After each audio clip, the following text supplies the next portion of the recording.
কিন্তু এখনো ভুলে যাই না পুলিশের সাথে আমাদের সম্পর্ক কি। ডিসি মাসুদ সহ পুলিশ বাহিনীটাকে বলতে চাই, আপনারা যদি সীমা লঙ্ঘন করেন বাংলাদেশের মানুষ আপনাদের পছন্দ করবে না। আর পুলিশ ভাইদের মধ্যে বলতে চাই, আপনাদের প্রতি আমাদের কোনো রাগ এবং ক্ষোভ নাই। আপনাদের এই সমস্ত ডিসি মাসুদের মতো লোকজন, আপনাদের মতো সাধারণ যারা পুলিশের কনস্টেবল এবং নিম্নতর কর্মচারীবৃন্দ রয়েছেন তাদেরকে জনতার মুখোমুখি করে বারবার বিপন্ন করে। এবং আপনাদেরকে মনে রাখতে হবে এই জনগণের মানুষ আসলে আপনাদের পক্ষে থাকতে চায়, আপনাদের বিপক্ষে থাকতে চায় না। আপনারা পরিষেবা আচরণ করুন, আপনারা ধৈর্যের সাথে আচরণ করুন, আপনারা মানুষকে বোঝান, মানুষের সাথে মিশেন। আমরা কিন্তু এখনো ভুলে যাই না পুলিশের সাথে আমাদের সম্পর্ক কি।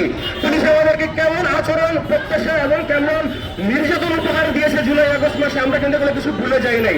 কিন্তু আমরা ভুলে যেতে চাই, আমরা চাই বাংলাদেশের মানুষ, বাংলাদেশের সর্বস্তরের মানুষ একসাথে থাকবে, একটা সুন্দর বাংলাদেশের সমাজ আমরা গড়ে তুলবো যেখানে পুলিশ বা রাষ্ট্রীয় বাহিনী এ ধরনের নিপীড়ন চালাতে পারবে না।